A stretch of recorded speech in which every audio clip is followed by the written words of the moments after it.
जैसा कि आपको विदित है कि भारत निर्वाचन आयोग द्वारा जैसे ही निर्वाचन का कार्यक्रम जारी किया, उसके साथ ही एमसीसी आदर्श आचरण संहिता प्रभावशील हो गई है। उसी के तहत हम लोग प्रतिबंधात्मक 144 के ऑर्डर जारी कर रहे हैं, संपत्ति विरूपण को लेकर आदेश जारी कर रहे हैं, कोलाहल नियंत्रण अधिनियम को लेकर आदेश जारी कर रहे हैं और शस्त्रों को जमा कराने को लेकर आदेश जारी कर रहे हैं। सबसे पहले जो इसमें प्रमुख रूप से अभी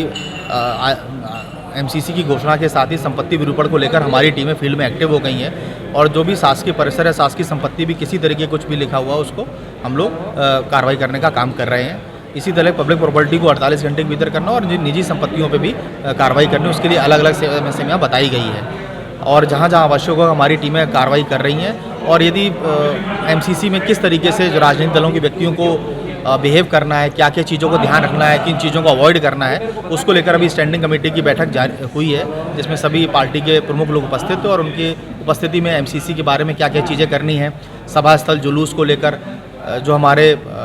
सर्किट हाउस हैं, जो फॉरेस्ट है, गेस्ट हाउस, उनके आरक्षण को लेकर, सभा स्थल की अनुमति को लेकर, रैली जुलूस की अनुमति को लेकर जो एमसीसी में प्रावधान दिए गए उसके तहत उनको जानकारी दी गई है और हमारी टीमें लगातार इंश्योर करेंगी कि जो हम एमसीसी को अक्षरशः फील्ड में पालन करा पाएँ। 17 नवंबर को मतदान होना है और 3 दिसंबर को मतगणना होगी।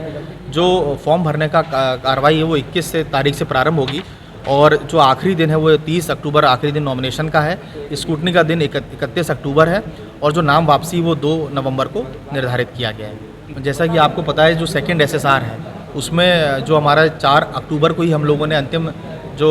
प्रकाशन था वो किया था और जो हमारा नॉमिनेशन का आखिरी दिन है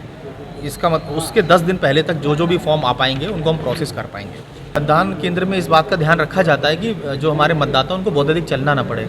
और अभी हमारी स्वीप की टीमें भी लगातार काम करेंगी ताकि अधिक से अधिक हम लोगों को मतदान केंद्र तक लाकर उनके मतदान के अधिकार का प्रयोग करवा सकें। आचार संहिता को लेकर आम आदमी के मन में एक भय का माहौल रहता है अक्सर, तो उनके किस तरह से इसमें काम प्रभावित हो सकते हैं या उनके लिए क्या कहना चाहिए? देखिए, भय का कोई माहौल नहीं है, बस ये चीज़ें हैं कि कुछ जो अधिनियम हम लोग कुछ जो प्रतिबंधात्मक आदेश जारी करते हैं वो आम जनता की सुविधा और सुरक्षा की दृष्टि से ही होते हैं कि आम जन उससे प्रभावित ना हो और उसी परिधि के भीतर जो भी उम्मीदवार या जो भी